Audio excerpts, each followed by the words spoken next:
Bismillahirrahmanirrahim. Assalamualaikum warahmatullahi wabarakatuh. Syukur alhamdulillah kita bisa berjumpa lagi di channel ini. Sholawat dan salam selalu dan tetap tercurahkan kepada junjungan kita Nabi besar Muhammad sallallahu alaihi wasallam. Allahumma salli ala sayyidina Muhammad wa ala ali sayyidina Muhammad. Harapan dan doa saya, semoga saudaraku semuanya selalu diberikan kesehatan, dilapangkan rezekinya, diampuni dosa-dosanya, dan dipanjangkan umurnya. Amin ya rabbal alamin. Sahabat beriman yang dirahmati Allah, salat tahajud merupakan ibadah yang dikerjakan pada waktu malam hari yang didahului dengan tidur terlebih dahulu. Waktu utama untuk mengerjakan salat tahajud adalah pada sepertiga malam dan hukumnya adalah sunnah.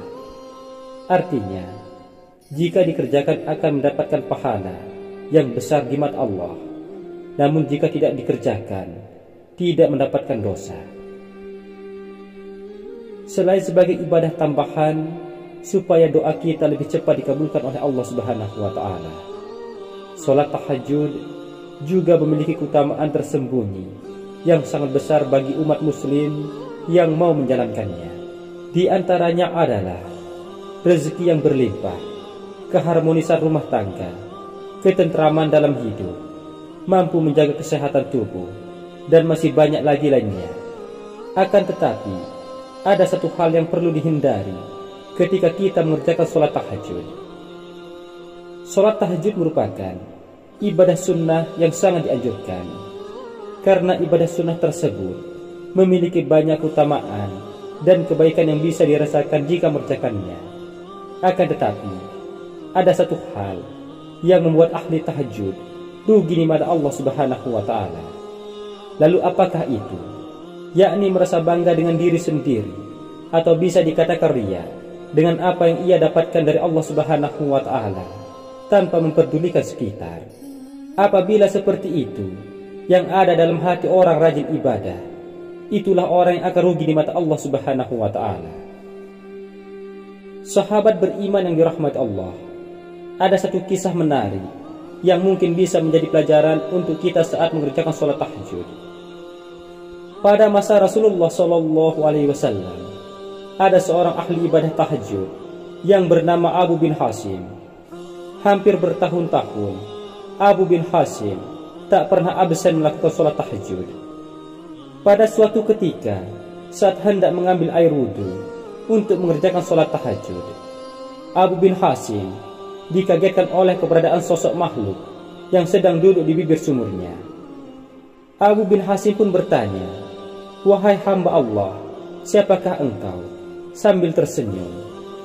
Sosok itu pun berkata, "Aku adalah malaikat utusan Allah." Mendengar jawaban tersebut, Abu bin Hasim kaget sekaligus bangga karena kedatangan tamu malaikat Allah. Abu bin Hasim lantas bertanya, "Apa yang sedang kamu lakukan di sini?" Malaikat itu pun menjawab, "Aku disuruh mencari hamba pecinta Allah." Melihat malaikat itu memegang kitab tebal, Abu bin Hasim lalu bertanya, "Wahai malaikat, buku apakah yang kau bawa itu?" Malaikat itu pun menjawab, "Ini adalah kumpulan nama hamba-hamba pecinta Allah." Mendengar jawaban malaikat tersebut, Abu bin Hasim berharap dalam hati namanya ada di situ. Maka ditanyalah malaikat itu, "Wahai malaikat, adakah namaku di situ?" Abu bin Hasim beranggapan bahwa namanya ada di buku itu, mengingat amal ibadahnya yang hampir tak pernah putus.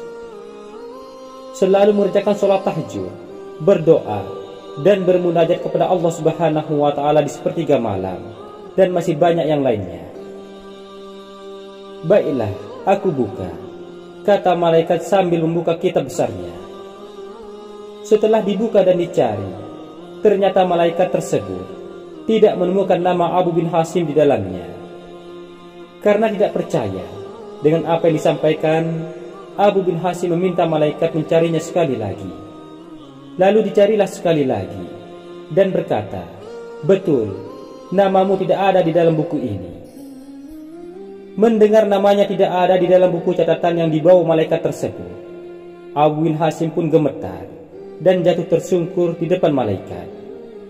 Beliau menangis jadi-jadinya sambil berkata, "Rugi sekali diriku yang selalu tegak berdiri di setiap malam dalam tahajud dan bermunajat, tetapi namaku tidak masuk dalam golongan para hamba pecinta Allah." Melihat hal tersebut, malaikat itu pun berkata, "Wahai Abu bin Hasim, bukan aku tidak tahu engkau bangun setiap malam ketika yang lain sedang tidur. Bukan aku tidak tahu engkau mengambil air wudu dan kedinginan pada saat orang lain terlelap dalam buayan malam. Tapi ketahuilah, tanganku dilarang Allah untuk menulis namamu." Karena kaget dengan jawaban malaikat, Abu bin Hasim pun berkata, "Apakah gerangan yang menjadi penyebabnya?" Malaikat itu pun menjawab, "Engkau memang bermunajat kepada Allah, tapi engkau pamerkan dengan rasa bangga kemana-mana dan asih beribadah memikirkan dirimu sendiri.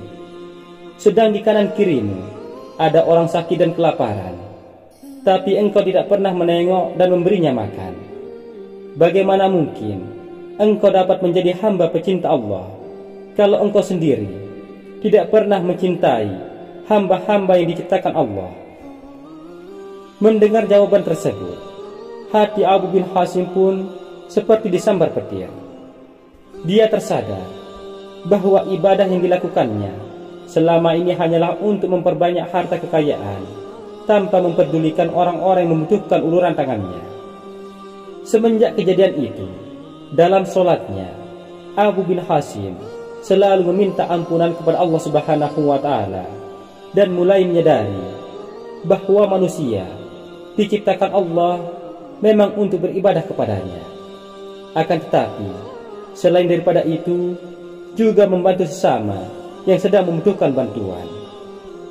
Sahabat beriman yang dirahmati Allah, dari kisah tersebut dapat kita ambil pelajaran bahwa Allah menciptakan manusia supaya bisa saling menjaga silaturahmi dan saling berbagi di saat orang lain sedang membutuhkan. Boleh-boleh saja kita berdoa meminta dilancarkan rezeki dan diperbanyak harta kekayaan kita. Akan tetapi ingatlah, apabila Allah sudah mengabulkan doa kita, sebaiknya kita juga tak lupa untuk menyisihkan sedikit dari harta yang kita dapat untuk membantu mereka yang sedang kesusahan. Karena dengan menyadari hal tersebut, rasa syukur kita kepada Allah Subhanahu wa Ta'ala akan semakin bertambah. Dan janji Allah bagi orang yang selalu bersyukur adalah akan ditambah nikmat kita dan dicukupkan segala kebutuhan kita. Sahabat beriman yang dirahmati Allah, semoga dari kisah ini kita bisa menjadi manusia yang selalu menjaga silaturahmi dan selalu bersyukur atas apa yang Allah berikan kepada kita.